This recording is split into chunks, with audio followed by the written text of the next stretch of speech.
नमस्कार। आज बात करते हैं स्टॉक मार्केट चार्ट्स की। किसी के लिए ये शायद मुनाफे का नक्शा है, किसी के लिए बस कंफ्यूज करने वाली लकीरें। हाँ, ये बहुत आम धारणा है। तो आज हम इन्हीं चार्ट्स को समझने की कोशिश करेंगे। हमारे पास एक दस्तावेज है, चार्ट टॉक। बाजार की भाषा समझें, मुनाफे की राह चुनें, इसी के आधार पर हम बात करेंगे। क्या लगता है, ये चार्ट्स वाकई कुछ बताते हैं? बिल्कुल, अगर उन्हें सही तरीके से पढ़ा जाए तो। अच्छा, एक छोटी सी कहानी से शुरू करते हैं, नेहा की। उसे ना बाजार हमेशा एक जुआ सा लगता था। मतलब जैसे सब अंदर की खबर पर चलता है। कई लोग ऐसा सोचते हैं। पर उसने फिर चार्ट्स को देखना शुरू किया। जैसे ये कैंडल लाल क्यों बनी, हरी क्यों, कीमत एक जगह बार बार क्यों रुक रही है। और धीरे धीरे उसे लगा कि वो बाजार की बातचीत सुन पा रही है। हाँ, ये सिर्फ रेखाएं नहीं है, ये खरीदारों और विक्रेताओं की कश्मकश दिखाती हैं। सही। तो चलिए इसी को थोड़ा और खोलते हैं। आज देखेंगे कि चार्ट्स क्या है, प्राइस एक्शन इतना महत्वपूर्ण क्यों है जैसा दस्तावेज कहता है। जी, और इंडिकेटर्स का क्या रोल है, RSI, MACD वगैरह। हाँ, और कुछ खास कैंडलस्टिक पैटर्न्स क्या कहते हैं। कोशिश रहेगी कि इस दस्तावेज की मदद से चार्ट्स की कहानी पढ़ना सीखें। ठीक है, तो शुरू करते हैं बिल्कुल बेसिक से। ये चार्ट्स दिखाते क्या है असल में? हाँ, ये बेसिकली मतलब कीमत और कितनी खरीद बिक्री हुई, यानी वॉल्यूम, उसे समय के साथ दिखाते हैं। हर कैंडल या बार जो बनता है वो उस पल के बाजार के मूड का एक तरह से स्नैपशॉट है। ओके। और यहीं पर देखिए, इस दस्तावेज का सबसे अहम पॉइंट आता है, प्राइस एक्शन इज किंग। मतलब कीमत ही राजा है। कीमत ही राजा है क्यों? मतलब इंडिकेटर्स वगैरह से भी ज्यादा? जी, दस्तावेज यही कहता है, क्योंकि कीमत जो है वो सबसे ताजा, सबसे सीधी जानकारी है। ज्यादातर इंडिकेटर्स क्या है, वो पिछली कीमतों पर आधारित कैलकुलेशंस है, तो उनमें थोड़ी देरी हो सकती है। अच्छा। जबकि कीमत का बर्ताव, वो कहाँ रुक रही है, कहाँ से पलट रही है, कहाँ तेजी पकड़ रही है, ये अक्सर सबसे पहला और भरोसेमंद सिग्नल होता है। समझ गया। जैसे मान लीजिए कीमत गिरते हुए एक लेवल पर बार बार आके ऊपर जा रही है। हाँ, तो वो एक सपोर्ट बन गया। हाँ, ये कीमत खुद बता रही है ना? हाँ, किसी इंडिकेटर से पहले। बिल्कुल। और ऐसे ही ऊपर की तरफ रेजिस्टेंस होता है। ये बहुत सीधी जानकारी है जो प्राइस एक्शन से मिलती है। ठीक है, लेकिन फिर इतने सारे ट्रेडर्स RSI, MACD जैसे इंडिकेटर्स क्यों इस्तेमाल करते हैं?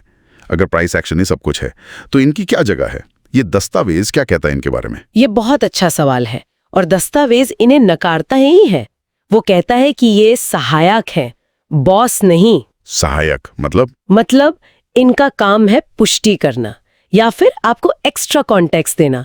जैसे RSI मोमेंटम दिखाता है, 70 के ऊपर ओवरबॉट, 30 के नीचे ओवरसोल्ड, ये आम धारणा है। हाँ, सुना है। पर सोर्स कहता है सिर्फ इसके आधार पर ट्रेड मत कीजिए।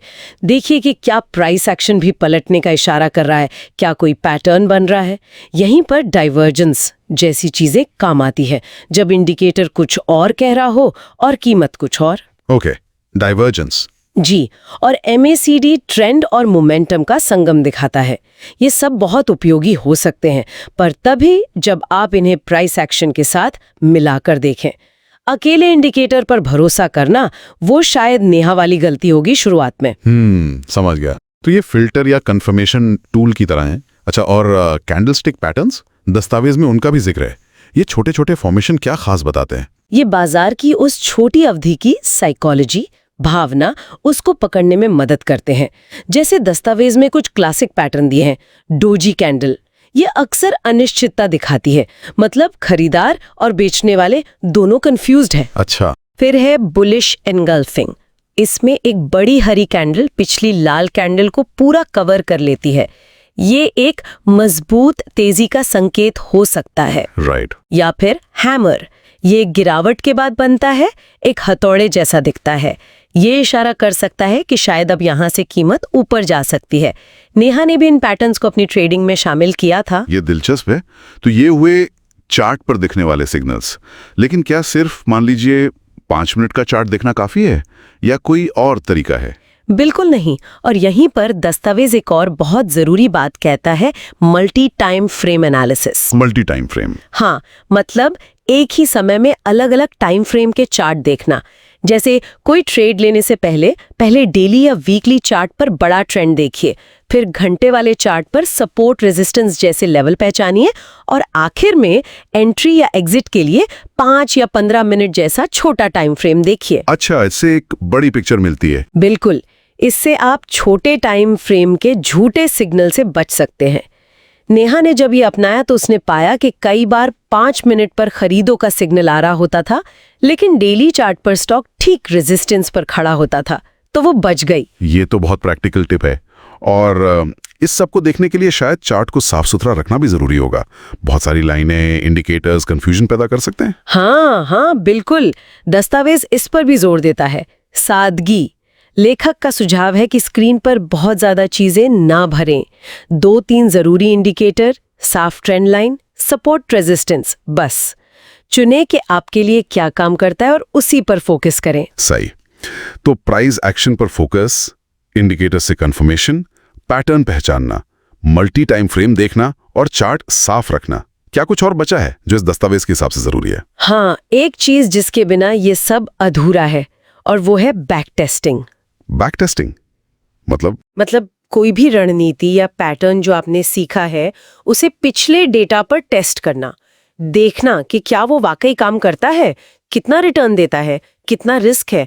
दस्तावेज इसे बिल्कुल अनिवार्य बताता है। अच्छा, ये तो जरूरी लगता है। हाँ, नेहा के लिए भी ये शुरू में बोरिंग था, पर उसने महसूस किया कि बिना ये जाने कि कोई तरीका अतीत में कैसा चला है, उसे असल पैसे से आजमाना तो अंधेरे में तीर चलाने जैसा है। बैक टेस्टिंग से आत्मविश्वास आता है, रणनीति की कमियां पता चलती हैं। बिल्कुल सही। तो कुल मिलाकर ये दस्तावेज ही कह रहा है कि चार्ट्स बाजार की भाषा हैं। ये सिर्फ शोर नहीं है, इनमें मतलब छुपा है। ये बताते हैं कि खरीदार विक्रेता क्या सोच रहे हैं, कहाँ जोर लगा रहे हैं, कहाँ हिचक रहे हैं। जी, और अगर नेहा की तरह धैर्य से इस भाषा को सीखने की कोशिश की जाए तो बाजार शायद कम डरावना लगे और ज्यादा समझने लायक।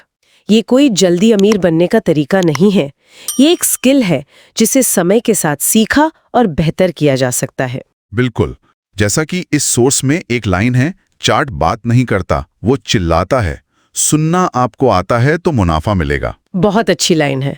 और यहीं पर शायद एक सवाल हम सोचने के लिए छोड़ सकते हैं, क्या बाजार के इस चिल्लाहट को सिर्फ चार्ट पढ़ने का ये तकनीकी ज्ञान काफी है, या फिर ट्रेडर का अपना अनुशासन, उसका मनोविज्ञान, उसका अनुभव, इसका रोल कहीं ज्यादा बड़ा है?